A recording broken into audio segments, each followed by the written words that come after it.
Halo, oke. Hari ini kita akan lanjut membahas tentang dimensi 3 ya. Dimensi 3 kali ini kita akan membahas tentang kelanjutan materi yang les kelima ya. Nah, waktu itu yang kelas 5 kita sudah belajar mengenai sudut antar garis dan sudut antara garis dan bidang. Lalu selanjutnya sekarang sudut antara bidang dan bidang. Nah, sudut antara bidang dan bidang ini sebenarnya mudah saja ya kalau kita itu bisa menggambar. Pertama kita harus bisa menggambar dulu, gambar dengan baik, baru kita pilih apa yang dimau soal begitu. Nah, yang pertama di sini kita coba tentang sudut antara bidang dan bidang ya. Nah, kalian perhatikan di sini ada sebuah gambar di mana gambarnya itu terdiri dari dua bidang, yaitu bidang alfa dan bidang beta. Bidang alfa itu yang ini, bidang beta yang ini. Nah, untuk memahami maksud dari sudut antara bidang dan bidang, coba kita analisis bersama. Yang pertama di sini, bidang alfa dan bidang beta itu berpotongan. Berpotongannya di garis mana? Ini. Garis AB itu adalah garis perpotongan antara bidang alfa dengan bidang beta. Lalu, ambil suatu garis di bidang alfa yang tegak lurus dan memotong garis AB. Nah, diberi nama garis G di titik P gitu ya. Nah, sekarang kita ambil garis lurus ya yang memotong AB. Lalu kita beri nama garis tersebut adalah garis G gitu ya. Oke, misal garisnya yang ini.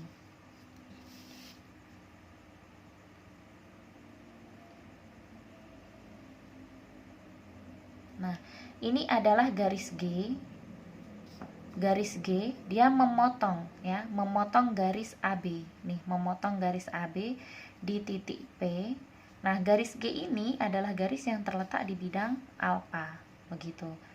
Lalu, ambil suatu garis di bidang beta melalui titik P yang juga tegak lurus dengan AB. Nah, jadi melalui titik P ini kita suruh menggambar garis di bidang beta. Dia harus melalui titik P. Misal nih, kita gambar garis ya.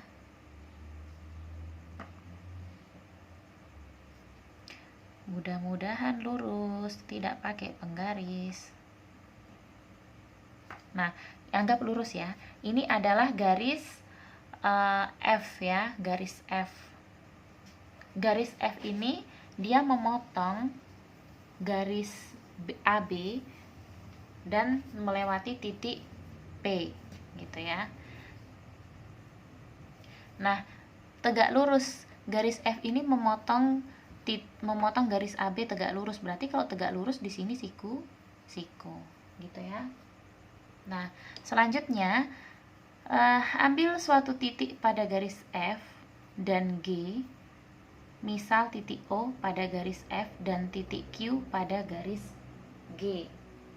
Nah, misal titik O di sini ya, di garis F, lalu titik Q di garis G, gitu kan. Ambil suatu titik ya, titik O dan titik Q. Oke. Nah, sudut yang dibentuk oleh bidang alfa dan bidang beta adalah gitu ya pertanyaannya. Jadi, ini bidang alfa dan bidang beta. Sudutnya yang terbentuk yang mana? Yang ini. Kalau kalian bisa membayangkan ya, ini adalah suatu bidang ya, suatu bidang.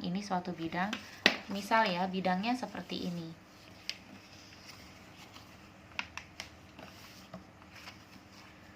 Ini bidang alfa yang bawah dan ini bidang beta. Seperti ini bidangnya. Nah, sudut yang terbentuk antara dua bidang ini itu kan jelas sudut yang di sini kan. Sudut yang di sini. Ya. Mudah-mudahan bisa dipahami ya. Jadi ini misal dua bidang, bidang alfa, yang ini bidang beta. Nah, sudut yang terbentuk otomatis adalah sudut yang ini. Gitu. Jadi, sudut antara bidang alfa dengan bidang beta yang ini. Ini adalah sudutnya. Misal kita kasih nama sudut gamma. Ya. Jadi, sudut OPQ, sudut O, ini Q ya tadi, sorry bukan G. Sudut OPQ itu adalah sudut yang terbentuk dari bidang alfa dan bidang beta. Makanya kenapa kok ini dikasih titik Q, dikasih titik O, supaya bisa diberi nama sudut OPQ. Begitu ya. Oke, itu pengertian sekilas mengenai sudut antara dua bidang. Selanjutnya kita akan membahas tentang contoh soalnya. Oke, contoh soalnya di sini. Diketahui kubus ABCDEFGH mempunyai panjang rusuk 6. Tentukan nilai tangen. Ingat, nilai tangen dari sudut yang dibentuk oleh bidang BDG dan bidang ABCD. Oke. Nah, pertama kita gambar dulu. Kita harus gambar dulu ya, sebuah kubus. Ini kayaknya mungkin baiknya Mbak gambar ulang ya, supaya kalian paham. Jadi, kubus ABCDEFGH ya. Coba saya gambar kubus.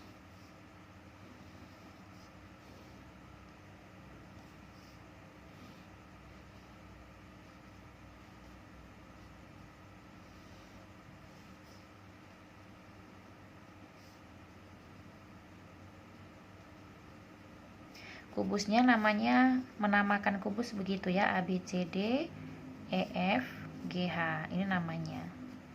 Oke. Nah, kubus ini, dari kubus ini kita lihat bidang BDG dengan ABCD. Bidang BDG. Bidang BDG berarti yang ini ya. BDG. Oke, kita pakai pulpen lain.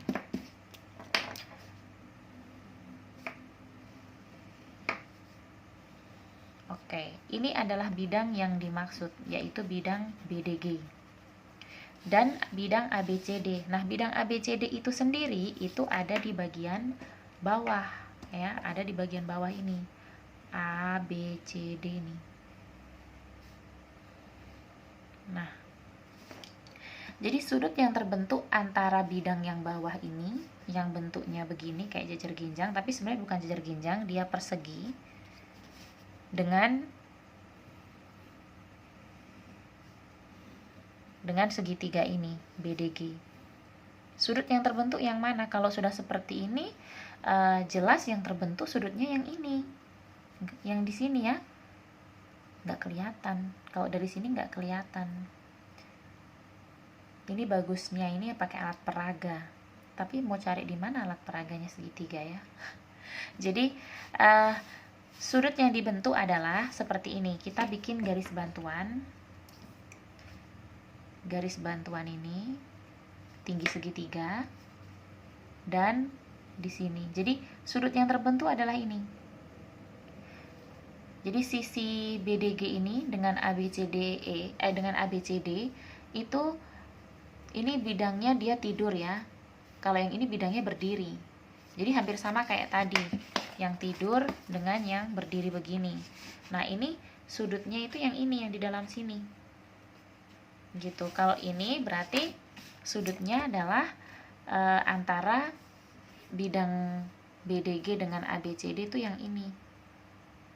Gitu. Ini makanya yang ini nih, sudut P. Misal ini diberi titik, namanya titik P. Jadi secara tidak langsung solusinya adalah bidang BDG dan ABCD itu berpotongan di garis BD, gitu ya. Jadi lihat garis yang berpotongannya di mana begitu. Jadi BDG yang ini,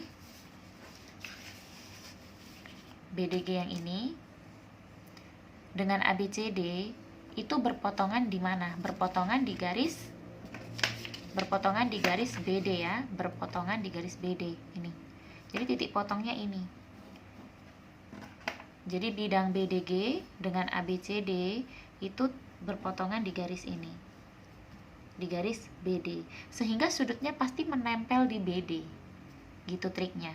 Contoh yang tadi ini, bidang alfa dengan bidang beta itu kan garis potongnya ya, garis potongnya mereka kedua sisi ini berpotongan di garis AB, pasti sudutnya nanti menempel di AB sini ya, berarti ini gitu. Jadi cari garis, triknya cari garis ini, garis potongnya BD, berarti nanti sudutnya menempel di sini ya, berarti yang ini gitu. Nah kalau kita udah temukan mana sudut yang mau kita cari, nah itu akan mudah mengerjakannya gitu ya. Jadi sudut yang akan kita cari itu adalah sudut yang ini kan, sehingga segitiga ini, segitiga P C G ya, misal kalau di sini ini ya P C G, segitiga yang ini itu Mbak pindah ke sini. Jadi ini sudut P, ini kan titik C ini pasti dia adalah siku-siku, sudut-sudutnya kubus kan semua siku-siku, makanya C ini siku-siku ini, dan ini G nya kita tahu sisinya 6, berarti GC ini adalah 6 begitu. Nah lalu PC nya berapa? PC nya, nah kalau kita lihat AC ini adalah diagonal sisi. Kalau panjang rusuknya 6 berarti diagonal sisinya PC nya yaitu 6 akar 2, sehingga kalau PC saja berarti setengahnya bagi 2 berarti 3 akar 2, makanya di sini 3 akar 2 ya. Nah selanjutnya bagaimana? Nah sebelum kita masuk ke tangannya kita harus tahu semua sisinya itu jumlahnya berapa, bukan jumlah ya, besarnya. Tapi kalau khusus tangan ini kan segitiga siku-siku, kalau khusus tangan kita nggak perlu cari sisi miringnya karena rumus tangan itu depan per samping. Kemarin sudah ya, rumus tangan itu depan per samping, jadi kita nggak perlu lagi, kecuali yang ditanya sinus atau kosinus sudutnya, kita perlu yang miring, sisi miring. Ini kalau mau dicari sisi miringnya tinggal pakai Pitagoras, tapi kita nggak perlu, jadi kita langsung aja depan per samping, yaitu GC per PC, akhirnya dapat seperti ini, nanti dirasionalkan. Nah tangan dari sudut yang dibentuk oleh kedua bidang itu adalah akar 2 cm. Kalau kali-kali begini kan kalian pasti sudah pintar tuh ya. Oke, sekarang soal selanjutnya di video selanjutnya.